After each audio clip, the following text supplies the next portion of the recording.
Hey everybody, Zoom 360 here on the go. Just went for a little drive. Now I'm back in the garage. I thought that I would make this video. There's a lot of videos on YouTube about, what people like about their cars, the 3 things they like, the 5 things they like, and vice versa, also with the things that they hate. There's a few of them about the Lexus IS300.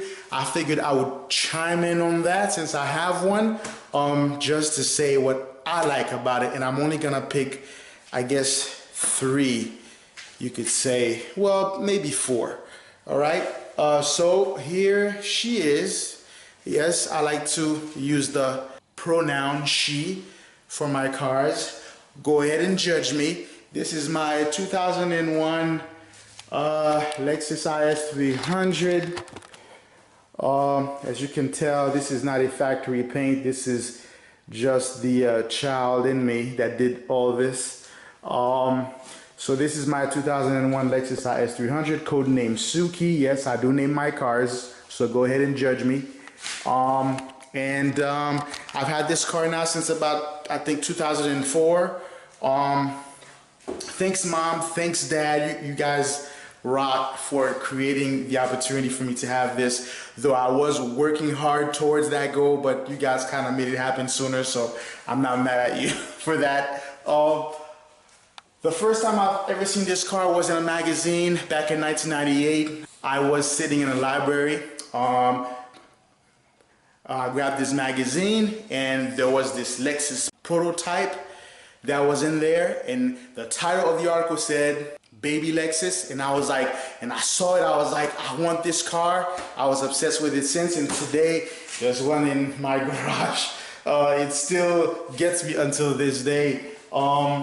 So the first thing that I like about this car is that it's so unusual for a Lexus, because before this car, the brand was not really known for sporty cars. It was really the brand that made cars for old people. Because as a matter of fact, I think that the saying then, I'd say about 2001 and prior, it's a brand for old people, or they made cars for old people. It was the usual saying. But the point of this car was to generate new interest into the brand, and especially young people, which this car did fantastically, because since that they made it, a lot of young people flocked to it.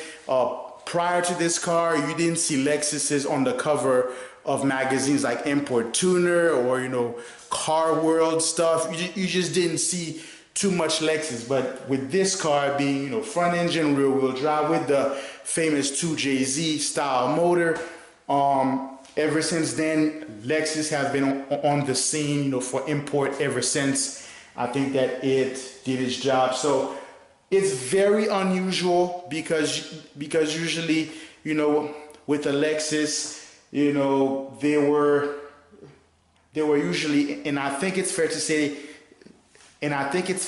that Lexus has kind of gone back to its roots, is that they tend to make big bulky cars, but this one is really small. I guess that if a Lexus LS had a baby with a Honda Accord, this is what would come out. It's really small. I just love the size. It's not too big, it's not too small, it's just my size.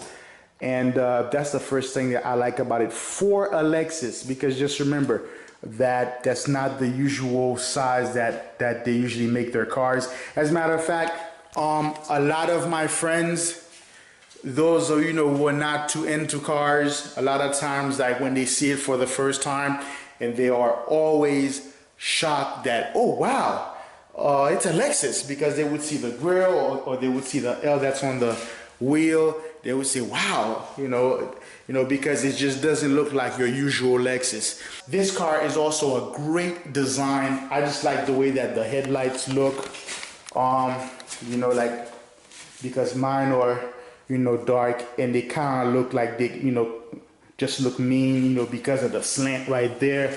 And this car is the first car I think that I've ever seen that comes from the factory with clear tail lights which they removed for the second and third gen.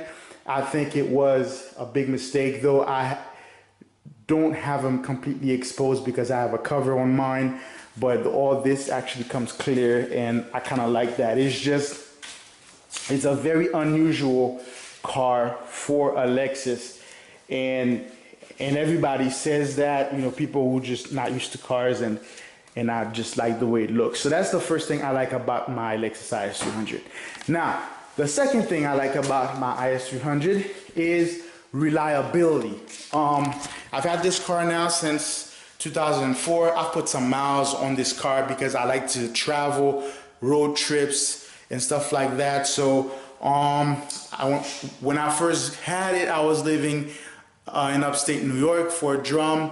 I used to go to Ohio to to amusement parks in Ohio, to include Cedar Point. If you haven't been there, check it out. It is freaking fantastic.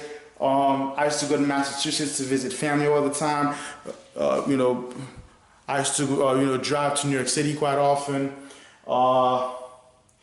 And after that, I've driven from El Paso to Las Vegas. From Vegas, went to LA and back to El Paso with this car.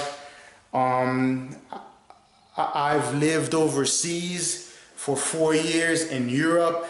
I had the car, shipped there. And I drove all over Germany with it. I went to Holland, drove through Czech Republic, actually stopped by Prague for about, 12 hours. Drove to Poland, drove to Austria, went to Italy, went to France, and several smaller countries in between my trip from Germany to Holland. Man, I mean, right now I'm about at 280,000 miles, and the major component of the car, i.e. motor, transmission, diff, rear axles, there's no sign of something wrong. Things are working correctly. Of course, with that being said, routine, proper maintenance, fluid changes. There are some parts that I have replaced. Some is because of wear and tear. Some is because that they've been on the car for so long, and I'm like, okay, let's just change them. Let's just change them just for the sake of doing it, so that I don't get stuck somewhere because the part just decided to go out on me. Like I just changed all four, brake calipers, where really it was just the front driver's side that was really, just stuck. But I was like, oh hell, let me just change all four. So now I have, them, brand new rotors, brand new brake pads. But all the main stuff, like the engine internals, the transmission internals, the diff internals, rear axles, there's no sign of anything majorly wrong. And I've been driving the crap out of this car. So Lexus, you built this one well.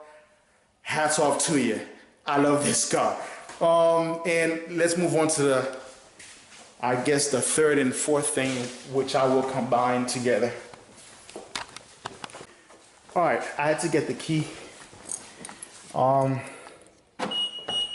So this is what I like, which Lexus chose not to continue with the second gen and the third gen.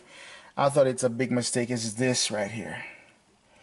I absolutely love the instrument gauge cluster. I think it's like still the coolest cluster I've ever seen. I think the only car I'd say with the coolest clusters, well, not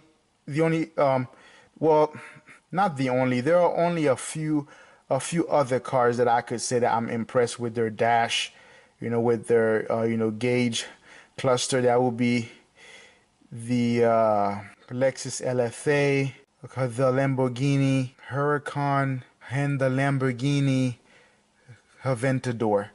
Those are the one of the few cars I think with the coolest gauge clusters. But this, I mean, This is cool, man. I wish that Lexus, and I recently actually also changed the lights where that now it's all white. Sure if you can see that. So,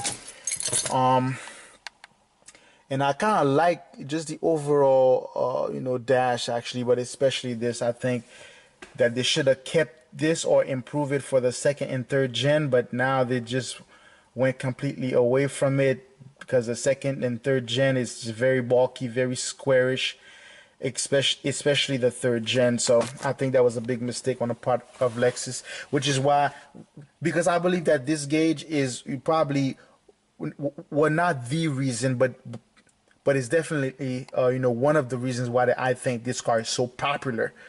With the youth, is just, this is cool because quite a bit of people thought that this was a custom dash, gauge cluster that which is in there. But I had to tell them, hey, no, this actually came from the factory just like that. The one more thing I could say is this. Of course, I have the '01 year. They didn't start to make the manual transmissions until '02 through '05, and those are really, really rare to find. But they all come with this ball tip right here. But I especially like the way that the automatic one looks, because you got this stick right here, and it's just one stick that comes out and the big ball. Now this is not the factory ball. The factory ball is actually silver, but with the color, but this is like a CF one I found online, and I chose to buy it. Still looks really good. I really love it. But oh man, so this is it. This is my Lexus IS300. I wanted to chime in on that thought about what I like about this car.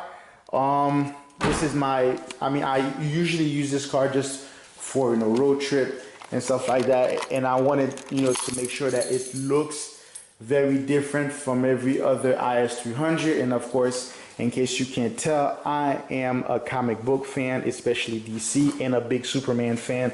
So this is why I chose to go with this. Some people hate it, but most people love it. But it's not the reason why that I chose, to make the car look like that. It's just that that's what the child in me just wanted, and I just said, let's do it. And I don't know, I still, this day, I think I would have done it all over again the same way. I love the way it looks, but I wish that Lexus took this platform and improved on it. I think there's a different version of this first gen, which is really, really rare. It's called the IS300, the L-tuned, which are really rare. But I know they made a few for the US.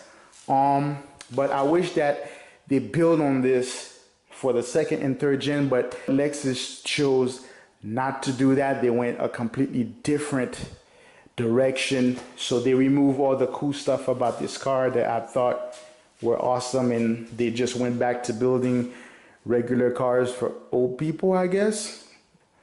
I don't know.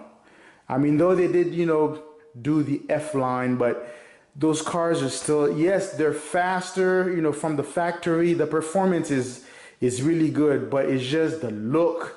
They went back from, from this to building like regular cars that old people, I guess, would like. But this is the only style of car that I like from them. And of course, the other one I like is the Lexus LFA, which I'm not really going to even, try to consider, because it's not the same type of car as this. But when it comes to like a regular mass-produced car from Lexus, the IS300 first gen is my favorite. I think it has a very good platform, the 2JZ in there.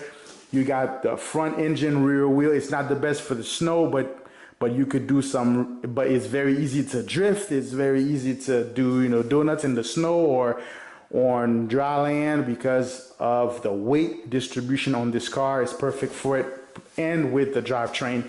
So this is what I wanted to say about this car.